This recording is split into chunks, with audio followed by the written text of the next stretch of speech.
these were my people. Within an hour, I was like, these are my kind of people. Because I had just come from, let's say about a month earlier, I had just taken like 4 or 5 classes, business heavy classes, whatever. And I was like, this isn't right. Then I walk on a set like, these are my people. So I'm incredibly lucky to have that. But that day was rehearsal and I had never done a rehearsal before. And for some reason, I decided to try to go 125% on my acting and rehearsal. There's people painting walls in the background and I'm trying to act all dramatic and everyone else is kind of just chill. And I'm like, what's going on? Why am I trying to do this? It feels weird. And I remember kind of crying a little bit on the way home because I was like, was this all for nothing? Because all these people are fantastic and amazing, and yet it just didn't feel right when I was acting. And my thing was, yeah, I have to do my job. And within that short couple hours that I was there, I really kind of cared about these people and their grade. I wanted to make sure they got an A. So I kind of let go of all the stress and was like, okay, it doesn't matter. If it goes great, it goes great. If it doesn't, I just had an experience that not many people have. I went in there and I went to do my job and they had me stand in the soundstage. It was a big giant soundstage, one of the dark sound stages. And they were shooting different scenes. There was 4 other actors. They were shooting their scenes. I came in that day and they had me like, oh, we're not gonna shoot your scenes yet. Like 15 minutes, go stand on the other side go stand over there. So I was standing in the soundstage on the corner, dark corner. There's like a couple furniture. I was just kind of sitting on one of the old couches. 15 minutes turned into 3 hours. And I'm sitting on the dark side of the soundstage in a corner by myself, pacing, trying to stay in character for 3 hours, just walking around. And then eventually they came back. It was like 7:15. I was like, oh, we're not shooting your scenes today. And I'm standing there in the soundstage, and not only are they not shooting my scenes, they went over and they said, why aren't you in the green room? And I was like, no one told me there was a green room. I had never seen a green room before. I was like, no one told me there was a green room. And they was like, come on, we'll go to the green room. Went to the green room, 5 minutes. They were like, okay, it didn't work out. We're gonna shoot it tomorrow. So they was like, can you come back tomorrow morning? I was like, yes, I can come back tomorrow morning. So I went in, we went in, stayed in character as much as possible, and shot the thing in 15 minutes.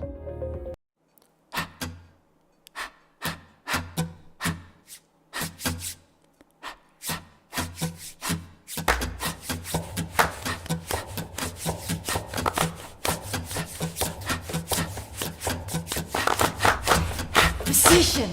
I don't need any music. I don't need you either! Shut up! Let me out. Let me out! Well, I'm involved in this movie, in this feature film, and it's called Love Trap. Super amazing film.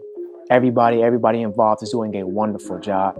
From the director to the director/writers to the crew, everybody on the lovely crew, then to the cast. And just the entire setting in general, the environment is just so welcoming and everybody is so diverse.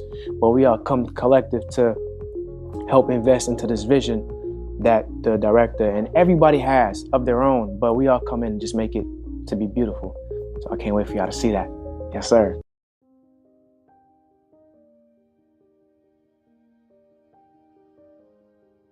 One of the stories that stick with me the most, really short, it's not gonna be a long story, is I cry every time I watch the end.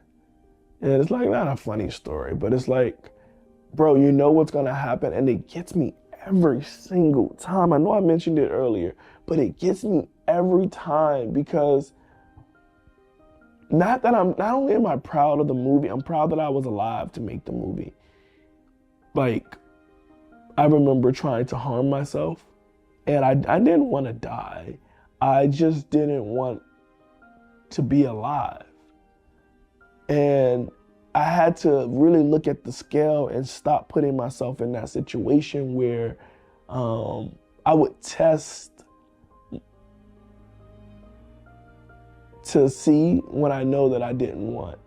So just being able to see the movie come to life, and for me to be alive to see it, for me to be alive to make it, I never thought I would be able to do that. And it's probably not like a story, but like, that's where those tears come from. The tears come from,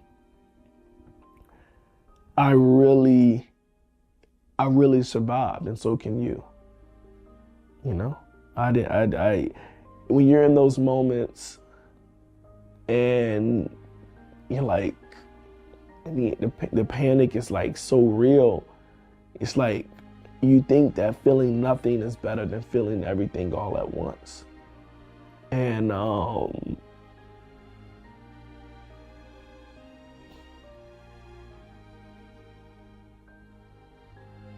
it's like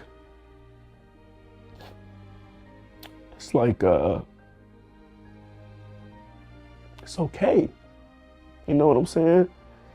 It's really okay to feel it, you know? And sometimes the feelings get overwhelming and you don't want to feel it. And it's like, it's okay to have grief.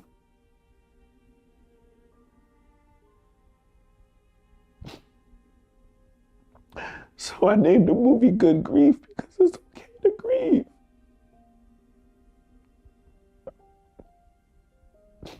It's okay to hurt. It's okay to feel. It's okay to not be okay. Just having things to push you on to the next day, that's the secret. The secret is having techniques that can get you over to the next day, because sometimes like that next day just really shows you that everything was going to be okay. And I'm just so grateful because everything, it was okay. And I thought it was the end. It felt like the end. It felt like nothing would feel better, but here I am. I want y'all to know it's gonna be okay. So yeah, just give me a second.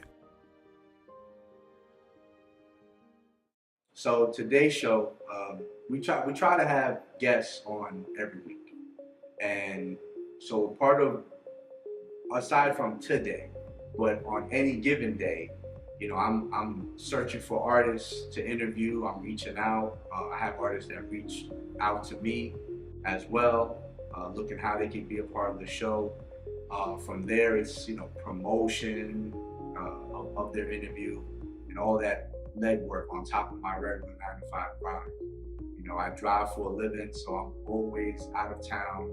I'm always going all the way up to Michigan, and in that whole day, really, it transpires into the whole week, really, because every from day to day, I'm editing videos of these interviews, I'm posting them, again, corresponding with different artists from everywhere, making sure I get them to send their music first. And half the artists that I don't even know, I have to listen to their music first. If I don't really like it that much, then I have to say to myself, you know, is it worth me interviewing someone that I'm not really feeling their music?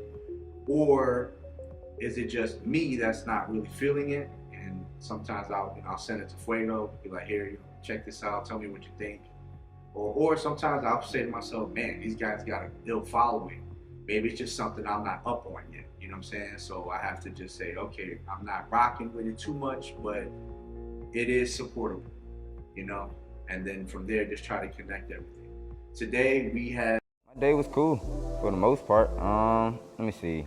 I woke up this morning. Nah, I wouldn't say the morning. We woke up like 1 o'clock. It was like 1, 2 o'clock when we woke up, yeah. Lady said we had a long night though. You know, I got up, rolled up some good weed. You know, got blazed. Went in the car, got there and chilled out, listened to some beats.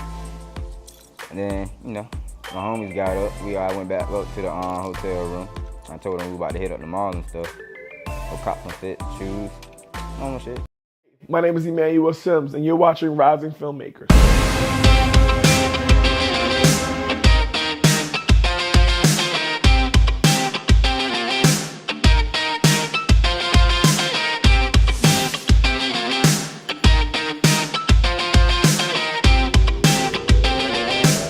Welcome to the Rising Filmmaker series featuring Emmanuel Simms, MFA, here with us today. We're here to explore his passion for film and his journey to the big screen.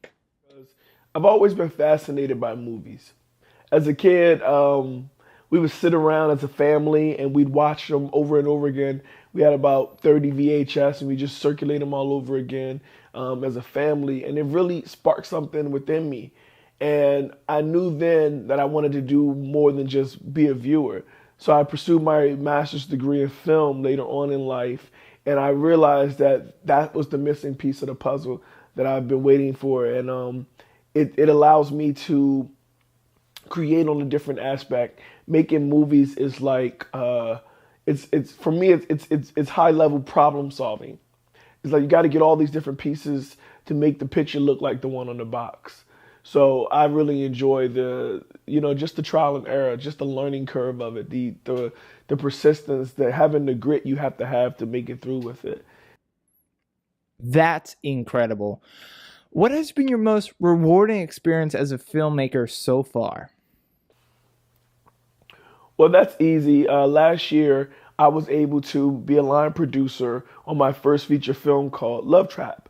And this movie starred Khalil Kain, who was in Tupac Shakur's Juice.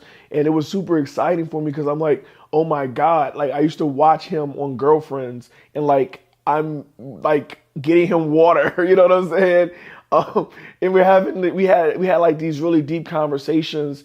And like, he knew that I was on a deeper journey for manifestation. He could tell, based off the conversations that we were having.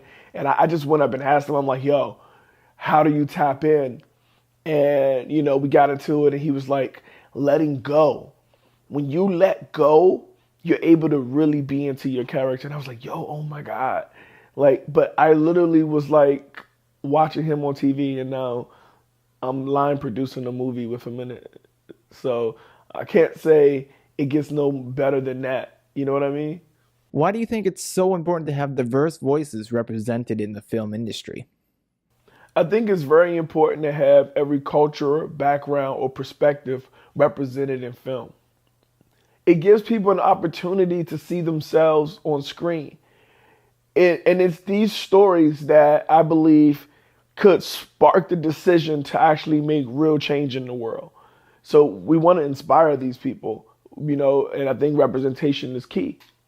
That is a great point. As you continue to make films, what message do you hope to spread?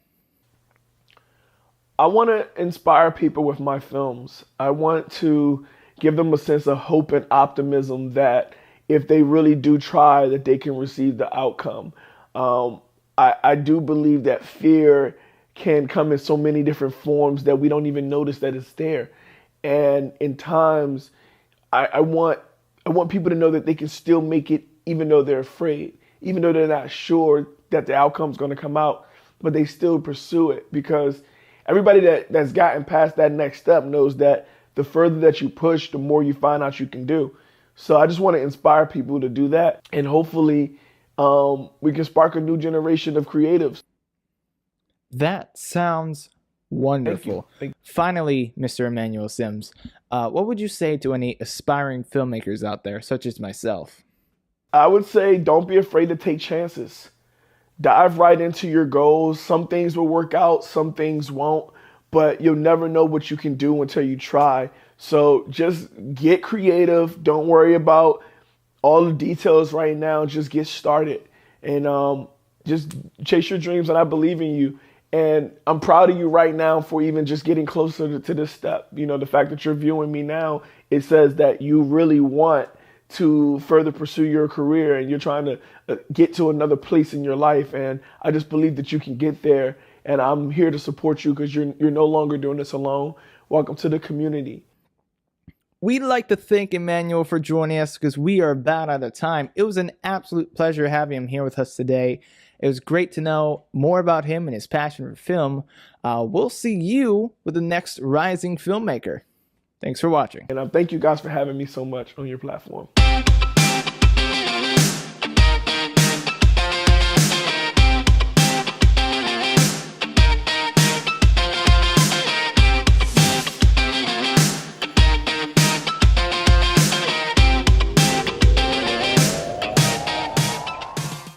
I watched a masterclass by Willie Paul Womack Green on his song with LMA Flossie called Riverside.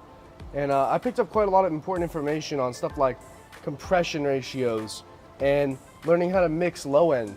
I have a lot of low end frequencies in my music, and for me, picking up on any sauce or valuable information that has to do with making your low end sound as clean as possible, that's always valuable for me. You know, a lot of rap music today, a lot of trap music, house, all the music that has a lot of heavy low end is very moving in a certain direction, but we don't see the mixes growing in quality a lot of the time, and that's something I want to take in when I do my music as a trap, rap, and reggaeton producer. I got into work, and then I put my new pair of shoes, because technically you're not allowed to wear outside scrubs inside, so I put on my second scrubs, and then I put on my second different shoes, and then my second something to cover your hair. And then I went inside and I worked in decontam today. It was so fun. One of my gloves broke and I had literally human fat and veins in my gloves. So it was like all over and it just spilled out of this instrument.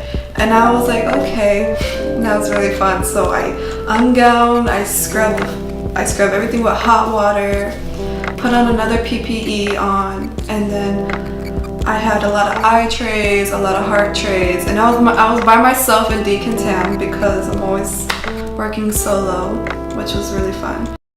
Hello and welcome. My name is Emmanuel Simms, and I'm thrilled to have you here, a part of our Lights, Camera, Action film program. First and foremost, I would like to express my sincere gratitude for you choosing this course to embark on your film journey.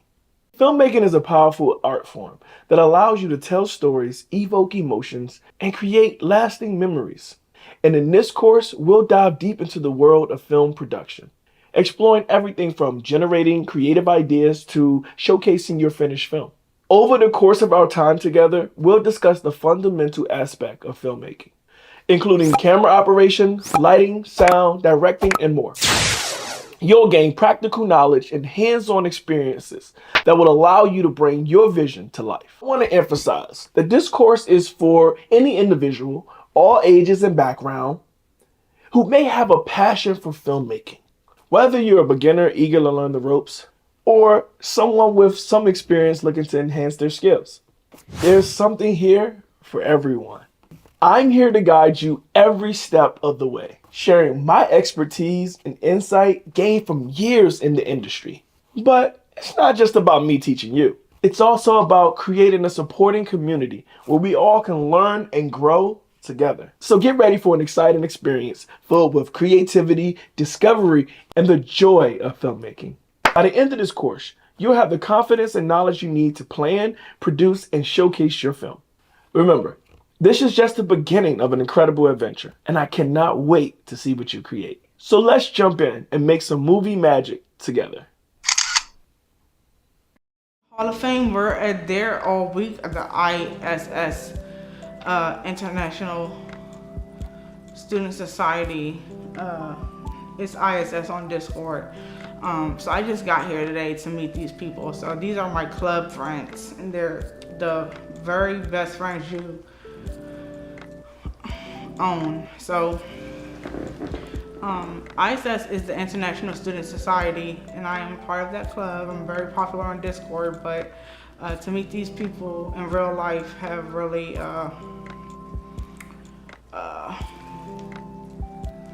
brought me a marvelous distance. It's like I'm a Rasta, I might grab some fish out the sea, but I'm a city boy, you know what I'm saying? I need Wi-Fi, you know what I mean? I'm an urban Rasta man. Urban, actually people misconstrue the term and think that it means black. Urban means city. So, you know, if I'm an urban Rasta, I was born in Queens, New York. Jamaica, Queens, no doubt. But I am Jamaican, you know what I mean? Spent time in Jamaica and in Jamaica, Queens, funny enough, growing up. You have an idea, a brilliant concept for a movie that has been brewing in your mind. You can see it on the big screen, captivating audiences, leaving a lasting impact. But what now? How do you turn that idea of yours into a reality, bringing it into a full-fledged film?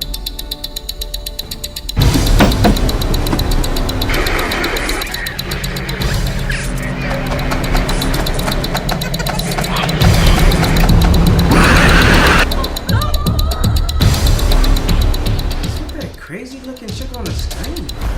Get you on that. I got so many women problems. My X chromosomes, they ain't never show up.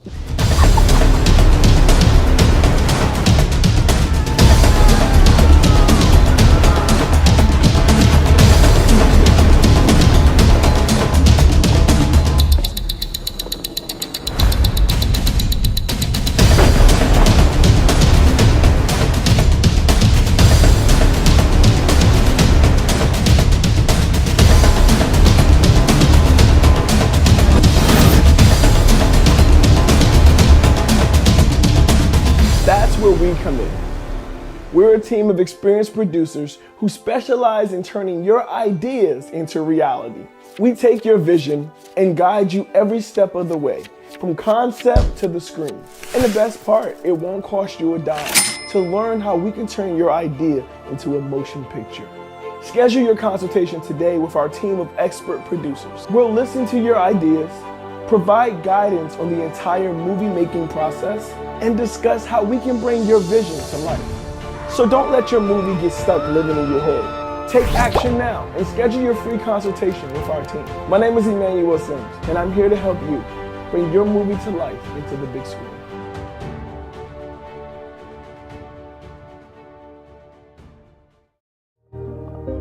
It's a mess, you know? It's a mess globally. Everything went up. Money is losing value, you know, everything going up. So I have to secure my source of food first. And me and my friend, we just purchased 1 acre and then now the second one.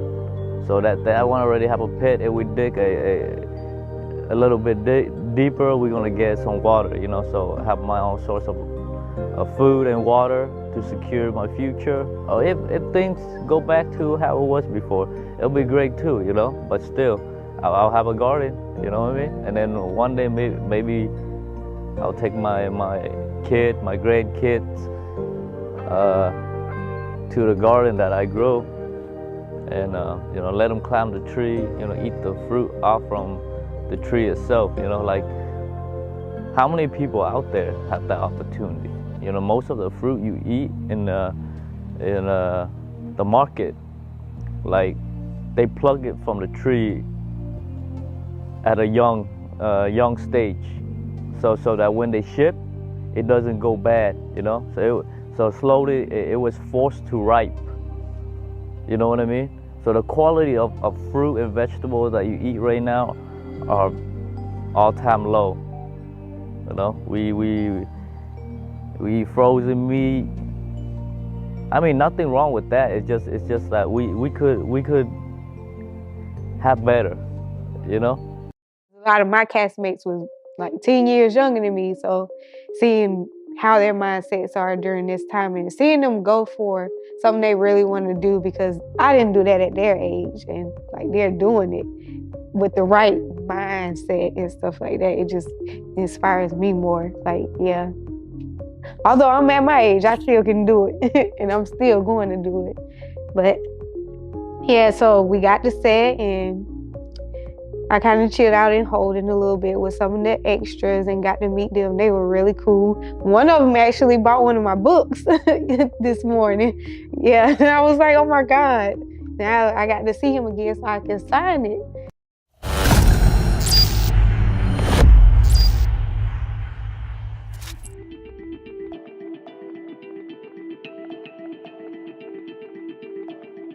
I feel as though, number one, my purpose is to be a mom. That's first things first. But to also just touch everyone around me. So since a kid, my mom has instilled to just help. My purpose in life is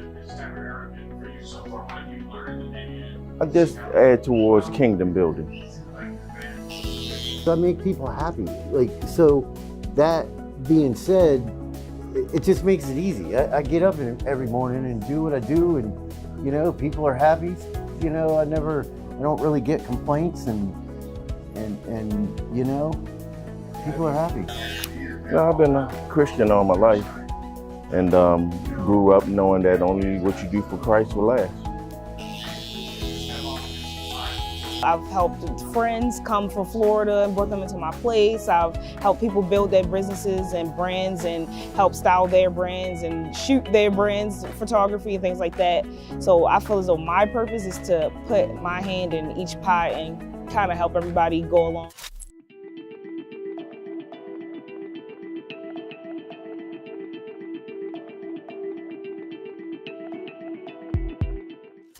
How did I discover it? It's more so, I'll say something that's always been in me. Elementary school, I'm the kid that you could go to ask for $1 or $2, or I'm that friend that if I'm going to get a slice of pizza, you're getting a slice of pizza too. So it's just always been me, genuinely. I believe in speaking those things that aren't as though they were. However, when my grandmother told me when I was a kid that you was gonna be a preacher, I kind of saw that she spoke that into existence. And as much as I understand the things that's going on in the world today, I know that those are the things that matter today. The world's gone in so much turmoil, and the only thing that matters is what you do for the kingdom. The motivation for me is just me. I feel as though I deserve more. I have always wanted and yearned for more. I was that kid that wanted to go to NYU. I didn't have the $50,000 a semester, but I wanted to go to NYU. I had always had big dreams. I wanted to be the next Bill Gates. I wanted to be Duff Goldman down at Charm City Cakes down there. I've always aspired to be the next great. Well, one, don't give up. And one of the things that I do sometimes, because easy does easy, and I say that all the time, okay? And what I mean by that is when you wake up in the morning, you go, oh, I got school. Oh, I don't have to go. I can go tomorrow. Count backwards. Do something. Get up. Do something to get yourself out of that, and then get up and go do what you got to do.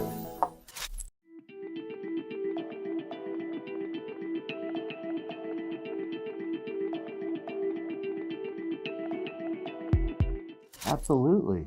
Yeah, absolutely. I think one of the biggest ones that I had to overcome was myself. I'm my own worst critic. And, doing that, and once you overcome that and realize that you are a good person, you are a viable asset to the community, you end up doing what you need to do. So I'll say this is something that I'm currently overcoming, which is depression. Everyone falls flat and you have to pick back up at some point. And right now, I just started to do things that made me happy again. So as simple as it seemed, I went and loaded up the Sims on my computer again. That was something that I did every single day as a teenager. I needed to make myself smile. I needed to feel like me again. I started to create more. So I actually have a sweater that I created sitting on my doorstep waiting for me right now. So just redoing those things that I know I'm supposed to be doing versus trying to figure out all of these other avenues when that's not working for me. Absolutely. You don't know my history, but ironically, I've been through so many challenges. I spent over 15 years in prison, came home and made a conscious decision that I was gonna walk, in the right way today. And ever since then, I've been blessed. I've been living the abundant life.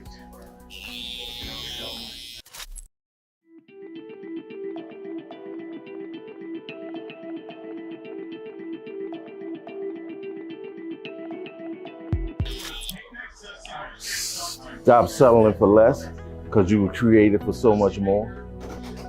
Those things that easily beset us are the very things that keep us from moving forward. And while we're so oblivious to why we're here in the first place, chance happened to us all. But the reason that it happens to us all because we're not wise enough to know when misfortune will occur.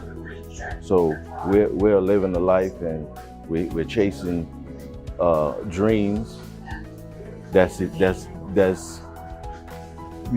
temporary. But if you're chasing a dream that's eternal, because there's a higher place and you were created for more for a purpose living, a purpose-driven life have you reaching for things more than what's tangible, but supernatural things.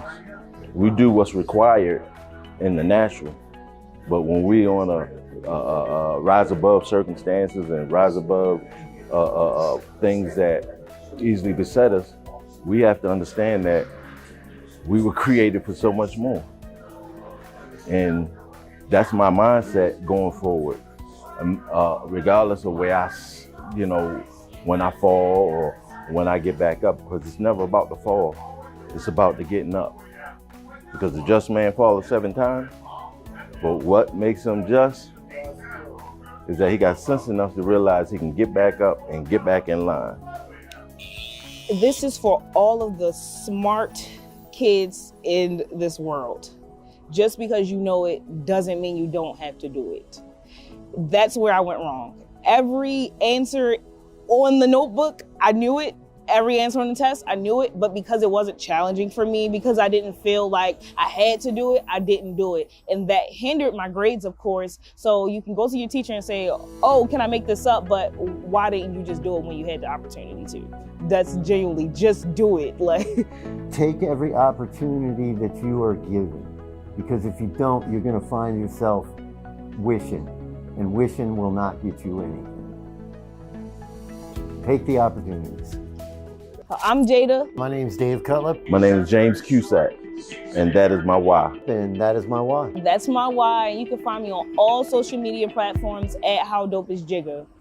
I gotta get my grandma put her on a soapbox a little bit, because she lived a beautiful life. 9 siblings, 5 children. She was Mary Kay elitist. I mean, that was she could sell Mary Kay to a man, overweight, middle-aged man. She would sell him Mary Kay. Like, she was that good. She just walked, her line was, oh, your skin looks so nice, what do you use? Bam, you're in there. As soon as you talk to her, it's a wrap. You're buying a whole package set. She even got the car and everything. You like the pink Cadillac? My grandmother got the pink Cadillac. She ended up not doing the Cadillac, she ended up doing a Grand Am, a red Grand Am instead of the pink Cadillac, but she still got a car from Mary Kay because she was that good. She was that top tier right there. So you don't think it's much, but she really, for being a woman from a different country, she's Jamaican, my family's Jamaican, that's my heritage, coming from Jamaica, being brought up by the Kennedys, which is actually interesting. She got up on the work program from the Kennedys. John F. JFK had been shot already by that point, but the family still needed the help or whatever, so they brought her up to assist. She helped with the kids and things like that for a little bit on the work program. Next thing you know, she's in New York, and because socialization is a big thing. Remember to socialize. Remember to teach your kids to socialize. The antisocial thing is cute, but it's not going to help anyone in the long run. Teach them to be social in just about every environment, because she was able to socialize. Like I said, a little woman coming from Jamaica, a little immigrant woman, the way she was able to get a house, one of the first houses in Queens as a black immigrant. There was no black, it was all Jewish owned. So she had the first little corner house in Queens, had the best yard and everything, and she got it first. Well, they really overcharged her just because she didn't know better. They really charged her too much money. But she still paid less than, of course, what it is now. But, and this goes on to choosing your partner now. So her life just kind of exemplifies like step by step of what to do and what was done right and what was done well, but also what not to do. So when you're picking your partner, be very particular. I mean, very particular. Like, let's get specific. Not just in the, I need 666, 6 figures, 6 feet, 6 pack, right? The 666 rule. No, you need to have it be more genuine. Does he speak to you kindly? Does he rub your feet after a long day? Is he thoughtful? Does he remember small things, little things that you love, little things that you enjoy? So find someone does he help you grow? Like, is he an asset to your life instead of a liability? Make him be an asset, make her be an asset to your life. Your life is already okay. Let them come in and just improve that life. They just build, you guys just work a partnership and you just build together and grow together in a beautiful way, come together. So my grandmother was one to grow.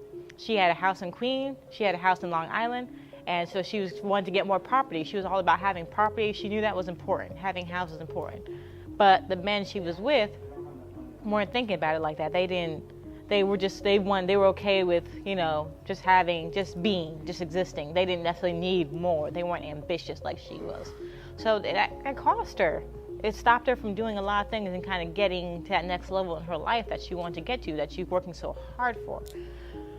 So just be mindful of who you're with. And so now, and now she's in her elderly age. Now she's in a nursing home with, like I said, she has her family that still loves her, but, she doesn't have her houses anymore. She doesn't have her car anymore. She doesn't have, so all that's gone. And like I said, it's New York now. So her house that was in Queens, that was, I think, $60,000 at the time when she bought it, is now probably what, $2 million easily, like without even blinking, in New York. And it had an attic and a basement. So she could have rented out both things. She could have had like 6 bedrooms to rent out. She rented out the bottom one. But yeah, it's just being mindful of these things. So when you get these things and pass these things on to your children, teach them how to use it appropriately, educate them on it so they know and they can use it responsibly and it continue to grow and work for them. Land is critical. Houses are nice, property is nice, but land, that's what we're missing, the land. The property is not ours. The property we never really own, because they can say, we need to totally demolish your property. We'll pay you something because the land is ours. We own the land underneath your property. And that's what's happening. That happens a few times in a few different states. So just be mindful of that. Like, you don't own the land, you own the property. And that means nothing, because they could just demolish it and they own the land. And legally they can, because it's their land. You're on their land.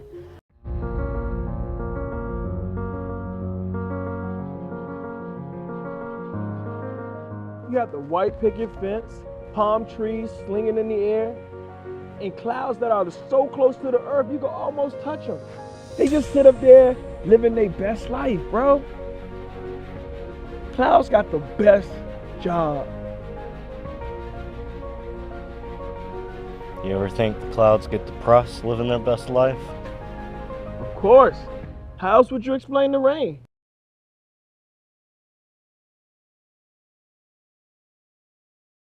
Well, congratulations, Tanisha. Thank you. This is an epic movement for not just teens, but women everywhere. Everywhere. First, we want to say welcome to That's Me Faith. Welcome to The Well. Welcome to God's Ordinary People Blog Talk Radio Show. We are so excited to have you and your wonderful husband, Minister, Pastor, Elder, Gosa with us, the king who hails the queen. Yes. And so we are so excited to have you. I know you had a long day. You are fabulous. Thank you so Your much. whole venue is amazing. You Thank guys you. should have been here. Yes. It's amazing. Thank you. Your books are gorgeous. Thank you. They are fabulous. Yes. Honey, when I say you put royalty out there to the world, you put it out there, right? So tell us a little bit about yourself. Sure. I said keep everything down in 1 minute, but okay. Yes. Okay. So, yes, I am Tanisha Gosa, and I am definitely married to my college sweetheart, Pastor Ciandre Gosa. I am a social worker. I am a motivational speaker. I am first of all, most of all, I'm a child of God. That's first and foremost. I'm an encourager, and now I am an author. This lady, she got it going on, right? Okay, so your journals are geared towards teens. What was the motivation behind that? So actually, I have one geared towards teens, and the other is geared towards women as a whole in general. Okay. And so what motivated me was that when I was given my first journal at 12 years old, and so and I still have it. Down through the years, I've been journaling, getting my thoughts out there, writing the vision and making it plain, like the scripture says, and just putting down goals and aspirations. And I felt like now was the time, because of everything that we're experiencing in life as women, as people, you know, was a time for us to really sit down and be able to get out our thoughts, be able to really get out and write the vision and make it plain. And in working in the mental health capacity, journaling is like key. I encourage my clients all the time to journal because you're able to get out whatever you have in, you got to get it out somehow, some way. So why not put it down on paper? Well, there goes 2 questions on the list. Okay, so you've gotten here. Yes. What's next? Oh, what's next? This is big. Yes. This is epic. This is a movement. Yes. And what better time to do it when we're celebrating women? Yes, exactly. What's next for you, Tanisha? So I don't even know all that God has in store and what's next. I do want to get out and get into the community. I do want to get into the schools. And I do want to get into different women's groups to spread these journals. I don't know, a tour might be next. See, that's what I'm talking about. A whole tour. This is amazing. Yes. Can you imagine TD Jakes, Sarah Jakes now, giving you a call and saying, I've seen your journals. Wow. We want you to come. What's your response? When? I'm coming. I'm coming because I'm at a point in a season in my life where I'm just stepping out. I'm like Abraham. I'm just stepping out. I don't know where. I don't know how. Even the fact of being here in Delaware, how I got here was an Abraham experience because I didn't know anybody here. I didn't have, you know, any family here or anything. So I came out here for school by myself, and look what I've gained in the last 16 years. So I'm just remember what he did for me when I left from Jersey to come here. I'm remembering that even as I go forward in this next journey in my life. 2 inspirations. Who were 2 inspirations in your life? 2 inspirations. One is definitely my husband. My husband, hands down, you know, we're young. You're a young couple, and my husband has been there for me. Whatever it is that I envision or want to do, he is wholeheartedly there for me, encouraging me, pushing me. He always tells me, if God is in it, then go forth and be great. My God. And then the other inspiration is on yesterday, we funeralized our great-grandmother, my husband's great-grandmother and my great-grandmother-in-law. And so in honor of her, she is my inspiration because she raised 8 kids by herself and was a trooper even throughout her illness and her sickness. So she's another inspiration. And I actually gave her she's on the front of my journal. And I gave it to her 2 weeks before she passed away. Wow. And so we had her actual journal set up here at the book signing today. How long did it take this journey to get started and really get out there? I had the vision back in, I would say like 2018, maybe. And so I, thought about it, put it down, thought about it, put it down. And so it really took off, I would say, last year. So it took me about a year to really say, okay, this is what we're going to do. This is how I'm going to do it. This is what God has given me to birth. Yes. Well, you wanted to say something? No, you're Oh, okay. One celebrity, if they got their hands on your journal, who would you want to have their hands on your journal? Come on, Oprah. Come on, Oprah. Come on. I think my son prophesied that. Come on and get it. Yes. We are so excited and so honored to be in your presence. We hail you queen for this month, Black History Month. You are a trailblazer. Amen. And we are so proud of what you've done. You opened up a box for so many young women and women to get out. Yes. The top is off right here. It's off. The top comes off right here.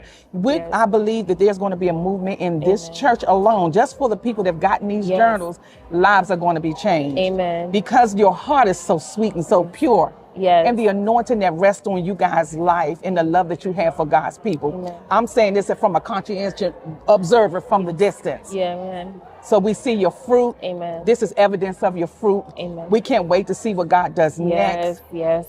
Did you want to say anything to our listeners before we close? I would encourage your listeners to get out there and, like Nike said, just do it. Whatever your dreams are, whatever your goals are, go after it. You don't have to have everything all together. You don't have to have all the I's dotted and the T's crossed. As long as God is in it, He's going to make sure that you have everything that you need. So go forth and be great, because greatness is in you. And is there any contact information that you want the listeners to know where they can reach you? Absolutely. So I have Facebook, and you can find me at Tonisha Gosa on Facebook. Also, Instagram is Mrs. Tonisha Gosa. And also I have TikTok, it's T Gosa. And then you can reach me by email, it's tonishagosa@gmail.com. My God, you guys heard it here yourself. Women's Month, we're celebrating this beautiful woman of God, her king sitting next to her. We honor you to the highest of highs. May the Lord continue to bless your ministry. May He catapult you. Yes. Oprah, we looking for, we coming for you. Yes. She get these in your hand, get these in your book club. Yes. Because we coming for you, Yes. Oprah. God bless you. Thank and you so thank much you for the again. opportunity. Thank you. Yes, thank you. Thank you, Minister Pastor Elder. We appreciate y'all. May God continue to bless you. Thank you. And continue to drag and pull and take y'all to the lowest of lows. People that don't know God. Yes. Get their hands on these journals. Yes. Well, we're going to help you make sure they get them. Especially the people in the hood. Yes. Because we from the hood. Yes. So I come to you from That's Me Faith, from God's Ordinary People Outreach Ministries, also from At the Well Blog Talk Radio Show. Thank you, thank you. Thank you. Thank you God so bless you. Hello and welcome to A Conversation with Emmanuel Simms, where we dive deep into film, mental health, and community activism. I am Emmanuel Simms. I am a director, a producer, and the founder of In Vivo Exposure, a production company that focuses on mental health in Black and Indigenous communities through film and television. Throughout this series, we'll be discussing intersections of mental health and the arts, exploring the power of storytelling to heal and inspire, and examining the ways of which we can use our platforms to affect positive change in our communities. As a mental health advocate and a creative, I believe that we all have the power to change the world around us. Through my work through film and television, I plan to shed light on the issues that we have in our communities and hope to inspire social justice and equality for all. So join me on this journey as we explore the power of storytelling to transform lives and make a difference in the world. Together, we can create a brighter and more inclusive future for us all.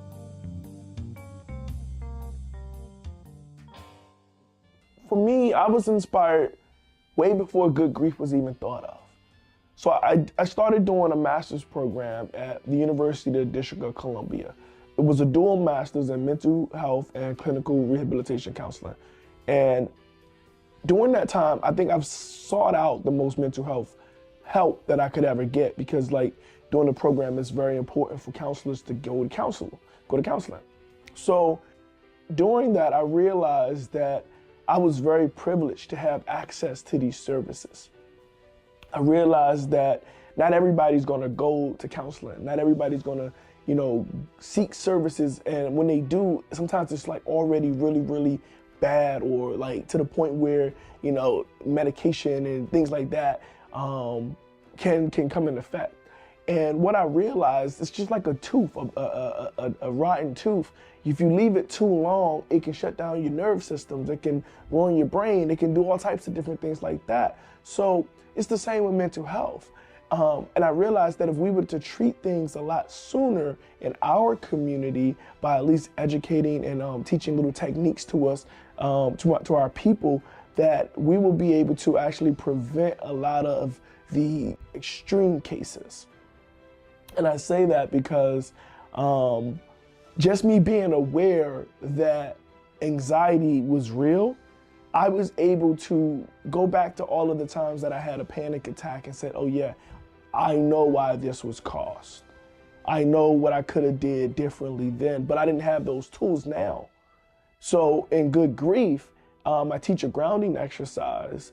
I went to film school after going to school for counseling. I said, okay, I'm not going to an office. I need to be able to teach in another different type of way. And I can tell stories visually. I wanted to be visual. So went to film school, Full Sail.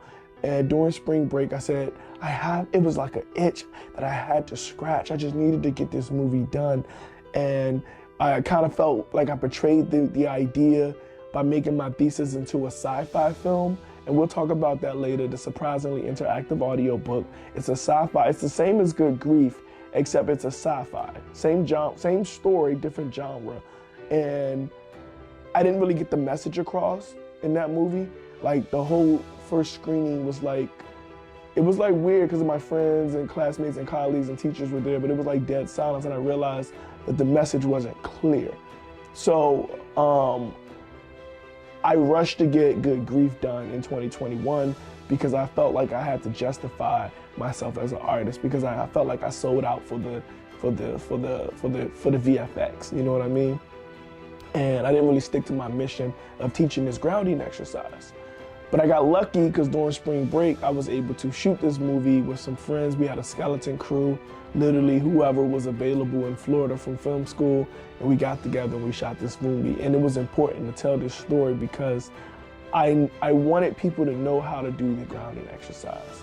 I wanted to teach how to bring ourselves back into the present moment. I wanted to educate what ruminating was. Watch this clip here. But for real, you should try grounding. You ever do that before? Thought about it. Simple, man. It's where you use your 5 senses to bring yourself back into reality. A lot of times we get lost in our head, and let me tell you this, ruminating thoughts hurt like hell. Nah, man, you know black people don't be messing around with that meditation stuff. It's not meditation. It's grounding. You don't even gotta close your eyes. If you don't trust me, at least trust yourself. So like I mentioned, I felt like I kind of sold out when it came to the surprisingly interactive audiobook. Although it was supposed to have the same sentiment, I didn't include the grounding exercise, which it was like, okay, it wasn't there. So when it came to Good Grief, which was the original story, before the surprisingly interactive audiobook came up, Good Grief was the original story, and the audiobook was originally in Good Grief. So in the original story, Omri would come home and he would be depressed, and he would throw his bag on the table, which would alert the audiobook. When the audiobook was to come on, then Demi would show up, which was the character that I played in the original. And once he showed up, he would guide him by just being there. Now, in this new remaster, you hear the intro of Mindful Manny, Emmanuel Simms, you know, myself giving that audiobook introduction. You're listening to the audiobook, find yourself in a comfortable position. And in the first movie, we didn't kind of give that. It just showed him going through the ups and downs, the trauma of not having quality health insurance, which was giving him people who didn't really care or just looked at him as a number, rather than trying to, you know, be empathetic. They're like, hey, you know, we'll get some more out the cage next week. And he's like, you know, just he's already going through it, and it's like the people that's supposed to be helping him aren't helping. So it's like, I'm at the end, you know what I mean? And this is the true story based off my life. I was listening to audiobooks that saved my life. Shout out to Audible, let's do something. Because I was listening to audiobooks, and that's what was helping me dig my mind out of the rut. That on top of all the mental health learnings that I had, you know, 63 credits in a master's program, that I lost my mind at the end. I was seeking services. So when I say getting back into myself, getting back into my life, finding myself again, I really got to express how powerful the audiobooks was, but I kind of brought that vision back to life. That's what I wanted. And it's crazy how it worked out, because I have an Audible with my different books that are available on Amazon under Emmanuel Simms. You can get audio books there. But I also have a mindful meditation that you can listen to on Spotify and iTunes. Yeah, just look up Mindful Manny's Mindful Meditation, and you can find that on Audible and Spotify. I'll put a link right here. So I use a little bit of that as, you know, sync my own stuff, of course. And I have the audio book there. And there's this one part at the end of the movie, like, and I know it's my movie, but it gets me every time. I get to crying, I get the tears, because I can relate, right? I can relate to being, I can relate to Omri. And it was that moment when I knew I was enough, that I knew everything was gonna be okay. And I just wanted to tell a story that just showed how a man on the edge can overcome, you know, even if he just used the tools that he has. And also, like I said, in the movie, I'm giving out the tools of grounding. So that's still there, but I really just wanted to add that audio book piece, that missing piece that I felt real guilty for not putting it in there.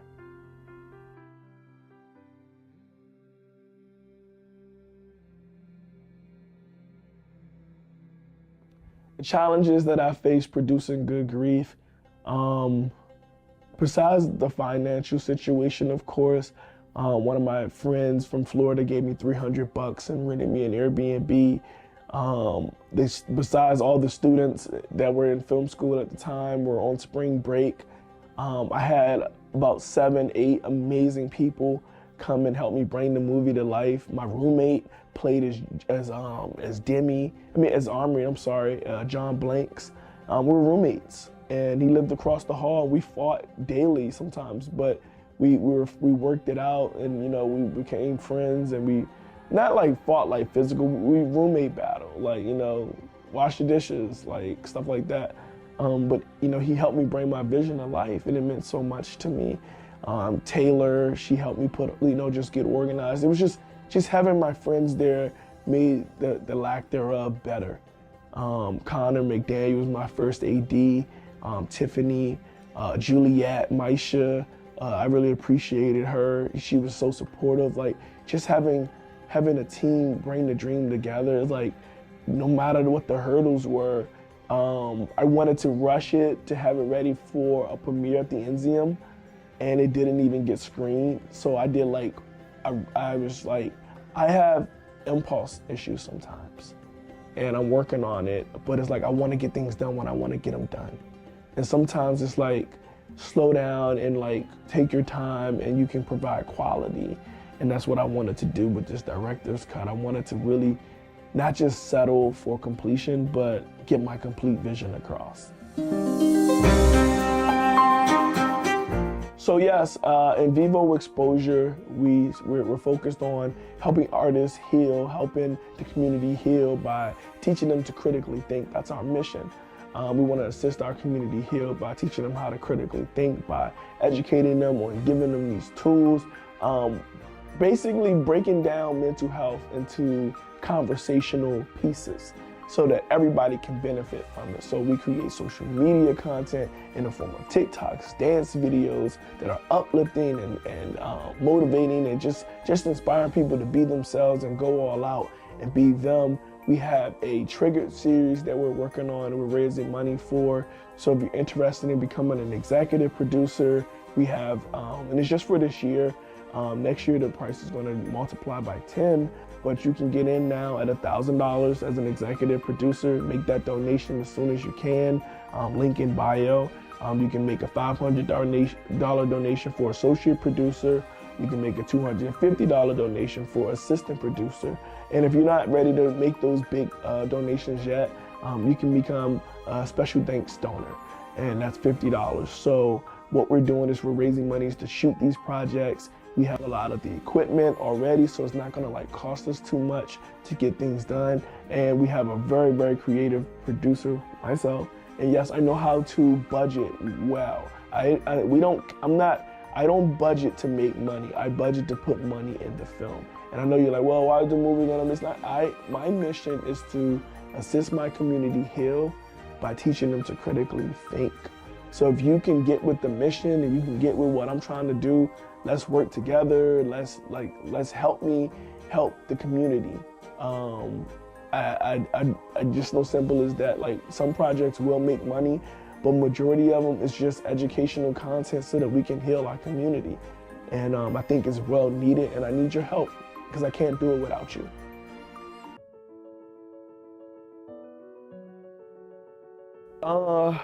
Yeah, so one of the stories that stick with me the most, really short, it's not gonna be a long story, is I cry every time I watch the end.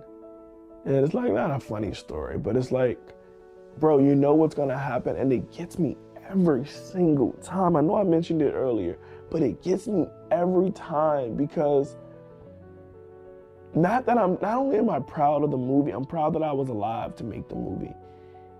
Like, I remember trying to harm myself, and I didn't want to die. I just didn't want to be alive. And I had to really look at the scale and stop putting myself in that situation where I would test to see when I know that I didn't want. So just being able to see the movie come to life, and for me to be alive to see it, for me to be alive to make it, I never thought I would be able to do that. And it's probably not like a story, but like, that's where those tears come from. The tears come from, I really survived, and so can you. You know, when you're in those moments and you're like, I mean, the panic is like so real. It's like you think that feeling nothing is better than feeling everything all at once. And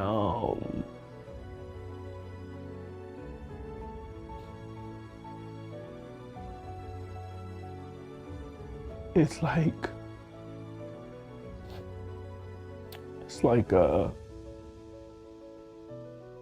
it's okay. You know what I'm saying?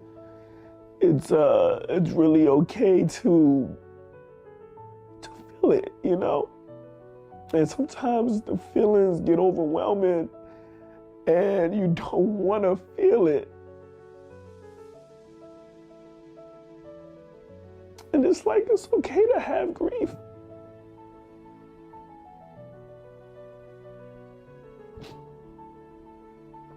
So I named the movie Good Grief because it's okay to grieve.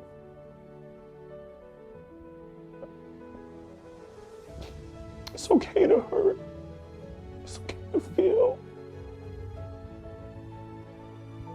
It's okay to not be okay. Just having things to push you on to the next day, that's the secret. The secret is having techniques that can get you over to the next day, because sometimes like that next day just really shows you that everything was going to be okay. And I'm just so grateful because everything, it was okay. And I thought it was the end. It felt like the end. It felt like nothing would feel better, but here I am. I want y'all to know it's gonna be okay. So yeah, just give me a second.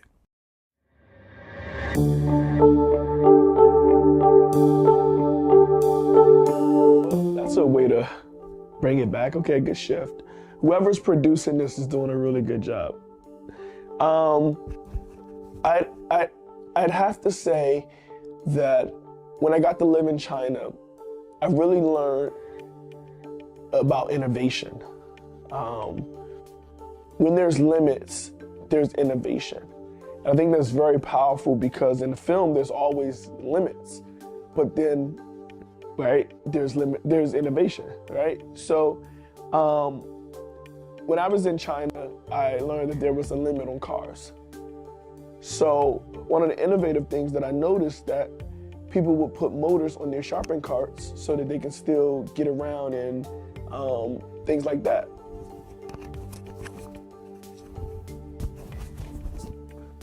Sorry. And people can still get around and, not have to just push the carts, but have a little motorized push with it. And I thought that was super innovative. I learned that in China, the way they keep their GDP up is that they keep the cycle flowing, basically. So if they keep the carpenter building, they keep the masonry making the cements or however it works. I may be getting all of this stuff wrong because I honestly got a C in those courses. I started skipping school and being an entrepreneur while I was in China. So whoever came up with these questions, really good questions. But yes, no, I really did learn that as long as you keep the cycle going, as long as you keep oiling the well, as long as you keep working at it, everybody will be able to work. And in film, everybody has an opportunity to work. From pre-production, from idea to post-production and screening and wherever you go with your film, there's an opportunity for everybody in every skill, from sign language to artists who draw paper, to people who do paper mache, to people who style rooms, to people who make music, to people who just, play music. There's so many opportunities for everybody in the industry to work together from every form of art and create this masterpiece. And the more that you work with, the more that you can add and invest into this creative piece. So that's what I learned when I was in China. It's when there's limitations, just get innovative. When there's limitations, make innovations. I'm trying to make something round, but whatever. But it's just keep working, keep redoing, keep the cycle going. And when there's limitations, have innovations. And that's how my Chinese history and economics play into my film and directing, because I'm innovative. It's gonna work out. That's a good twist after the tears. Thank you, guys.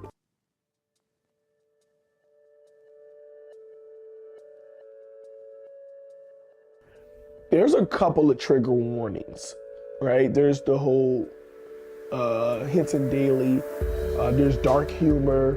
I wouldn't say that it appeals to a wide audience. Totally niche. People who've been through stuff.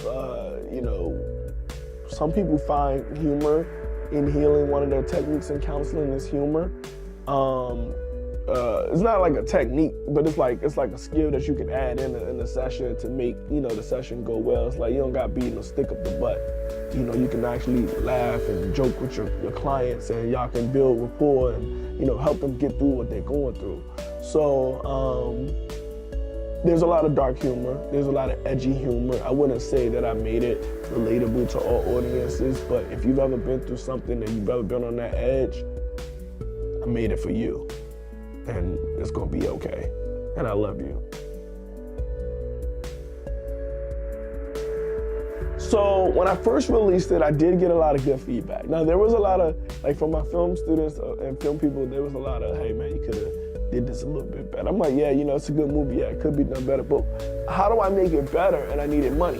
So thank you guys to all my donors. First of all, I want to say thank you to all my executive producers. Thank you to all my associate producers. Thank you to all my assistant producers. Thank you to all my special thanks guys. Thank you guys for sending me cash apps, Zelle, Venmos. Thank you everybody who donated to this slate through GoFundMe or bought popcorn. Whatever you guys have done, thank you, thank you, thank you, thank you. Because I am not one of these people who are taking your money and putting it elsewhere. I am putting it straight into the films. And it means a lot to me to have your support, because now I can take the films to the level that I really wanted to take them. I don't have to settle with what I could do on my own.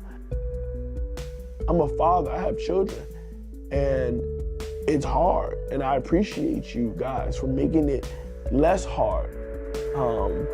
I'm doing the Bowfinger approach, $21.84, about $2,000 in each movie. and we're trying to put them out, and you guys have been a great help. Thank you so much for taking the time to invest in our community. We really appreciate it. And to the Dripster community who are on our text blast, I love you guys so much. And if you haven't joined our community and you'd like to get on the text blast, just text me now, 240-607-5258. Now, if you want to become a donor, you can text movies to that same number, 240-607-5258. And then you'll get the links to all the opportunities to become a donor. But I just couldn't do it without you guys. And when people say that they really enjoyed it, and my aunt, my sales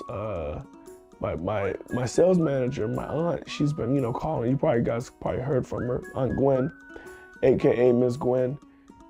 She said she was going through some things when she watched it, but it helped her come to light. And it's like she tell me that every time we talk. I'm like, what is she saying? And she's giving me that feedback. She's saying that it did work, and that's proof. And that's the conversations that are being had, is that just give it a shot, and maybe something in you could be also lit. Absolutely. So after the 2023 Eudaimonia film slate is released, I am teaming up with Brandon T. Jackson as the Vice President of Development at KOE Studios. That's Kingdom Over Everything Studios. We have a release coming out called Trap City, where we star Young Jeezy and Clifton Powell, and I'm super excited about that movie. It's gonna be airing really, really soon. We've been developing movies like Detroit City Cop and Fighting Back, which are gonna both star Brandon T. Jackson and a bunch of different characters.